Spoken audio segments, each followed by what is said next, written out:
Hello అందరికి welcome to social post. నేను దీపిక. ఈ రోజు మన గెస్ట్ గా ఉన్నారు AMFI registered mutual fund distributor Giribabu garu. Sir తో ఒకసారి మాట్లాడదాం. సార్, నౌ డేస్‌లో చాలా మంది వడ్డీ వ్యాపారాలు చేస్తా ఉంటారు. ఎందుకంటే ప్రాఫిట్ కోసం. మరి ఈ వడ్డీ వ్యాపారాలు చేస్తే బెటర్ అంటారా? ఏదైనా మ్యూచువల్ ఫండ్స్‌లో ఇన్వెస్ట్ చేస్తే బెటర్ అంటారా? మీరు చెప్పండి, వడ్డీ వ్యాపారం బెటరేనా? ఎంత రిస్క్ ఉంటుంది? తీసుకుంటే మీరు రీసెంట్గా థై కెలవైన సినిమా చూసారా? ఒకటి రాధిక 70 ఏళ్ల ముస్లాం లాగా వర్క్ చేసింది, యాక్ట్ చేసింది సినిమా. అందులో థై కెలవేలో ఆ సినిమాలో రాధిక ఒక బిజినెస్ ఏంటంటే వడ్డీ వ్యాపారం. దుడ్డు వడ్డీకి ఇచ్చి వసూలు చేస్తూ ఉంటుంది. ఆమెకు అనారోగ్యం పాలే బెడ్ మీద పడితే ఊరంతా ఎంజాయ్ చేస్తారు హ్యాపీగా. పౌంతాయమ్మ దాంట్లో ఆ పేరు. పౌంతాయమ్మ బకెట్ దన్నేసింది, బెడ్ మీద పడిపోయింది అనగానే ఊరంతా సంతోషం జరిపోయింది. ఎందుకంటే అందరు ఏదైనా అప్పులు తీసుకుంటే వచ్చి అందరినీ బెదిరించి మరి అప్పు వసూలు చేస్తూ ఉంటుంది. మరి ఆమె అనారోగ్యం పాలవుతే అందరు ఎందుకు సంతోషపడుతున్నారు? ఆమె చచ్చిపోతే అప్పు ఇవ్వక్కర్లేదు. సింగిల్ లేడీ ఆమె.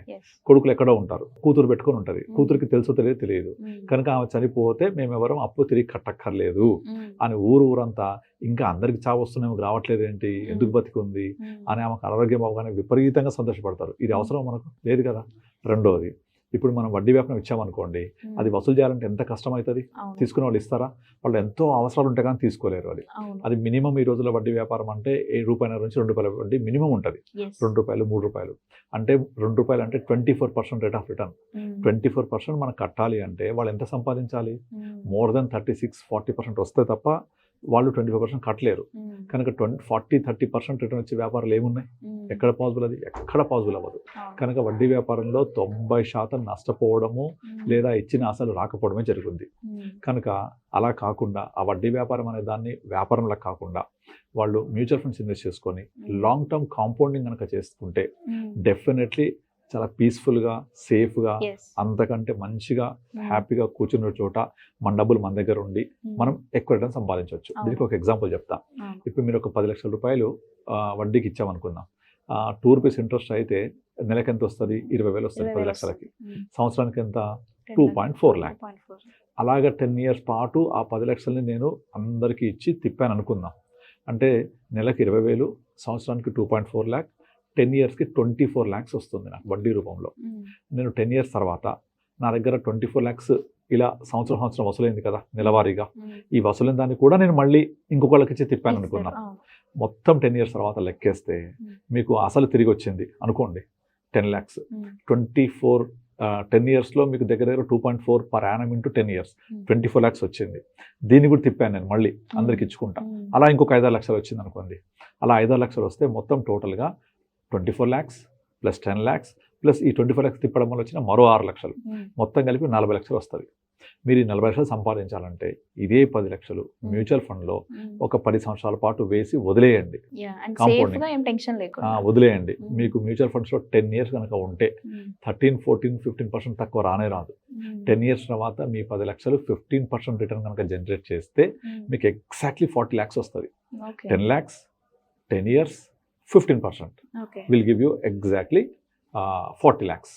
అక్కడ మనం 10 lakhsని మొత్తం తిప్పి 10 సంవత్సరాల పాటు ఆ 24 lakhs వెనక్కి వచ్చాయి, తిప్పిన డబ్బులు వెనక్కి వచ్చాయి, అసలు వెనక్కి వచ్చింది అనుకుంటే 40 lakhs విత్ ఫుల్ రిస్క్. ఇక్కడ ఏమీ లేకుండా 10 లక్షలు పెట్టి వదిలేస్తే మంచి ఫండ్స్లో ఏం చేయొద్దు, వదిలేయండి అంతే, మీకు 40 lakhs వస్తాయి. ప్రొవైడెడ్ 15% రిటర్న్ వస్తే. ఇప్పుడు క్వశ్చన్ కామెంట్స్ పెడతారు మనకు, ఏమని 15% వస్తుందా, నువ్వు ఇస్తావా, గ్యారంటీ ఇస్తావా అని. ఇంతవరకు గత 15-20 సంవత్సరాలలో Indian economy, Indian markets more than 60% ఇచ్చాయి. There are so many funds which generated more than 60-70%. కానీ మనకు కన్విక్షన్ ఉండదు, ఒక నమ్మకం ఉండదు. వడ్డీ వ్యాపారం ఇస్తే ₹2 వడ్డీ చేతిలోకి వచ్చేసింది కదా నాకు ప్రతి నెల, నా చేతిలో ఉన్నది నాకు ఇంపార్టెంట్ అని ఫీల్ అవుతుంటారు.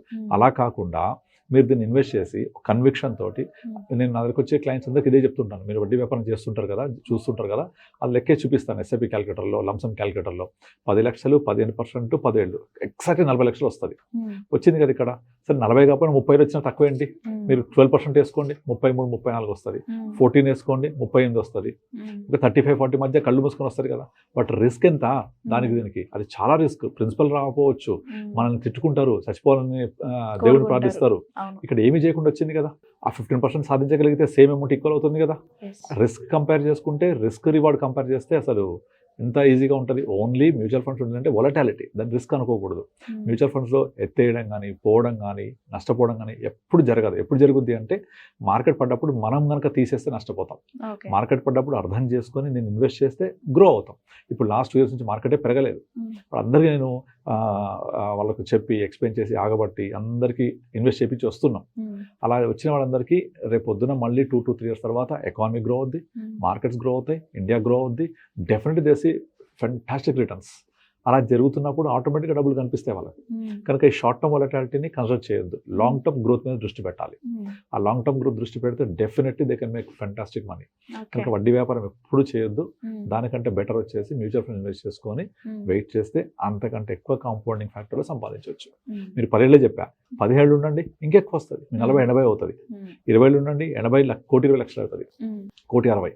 సో అట్లా మీరు last 25 years back Nippon growth ఫండ్లో 1,00,000 పెట్టి వదిలేస్తే ఇవాళ 4 కోట్లు. 25 yearsలో మీకు ఇండియాలో ఒక 30 ఫండ్స్ ఉండేవి మ్యూచువల్ ఫండ్స్. ఆ 30-40 ఫండ్స్, ఒక 8 ఫండ్ హౌసెస్.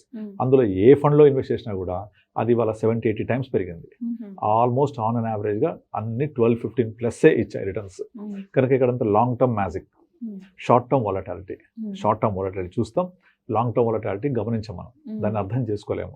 సో మనము ఏమైతే చేయలేమో 1 yearలో అది చేయడం ట్రై చేస్తాం, ఏం చేయగలమో 10 yearsలో అది చెయ్యం. అలా కాకుండా మీరు కన్విక్షన్ తోటి ఉంటే definitely I will show you. Yes sir, అంటే వాళ్ళు కన్ఫ్యూజ్ అయ్యి సరైన గైడెన్స్ లేక లేకపోతే డేర్ రాక ఇలాంటి మిస్టేక్స్ చేస్తూ ఉంటారు. Okay, thank you so much sir. Thank you అండి.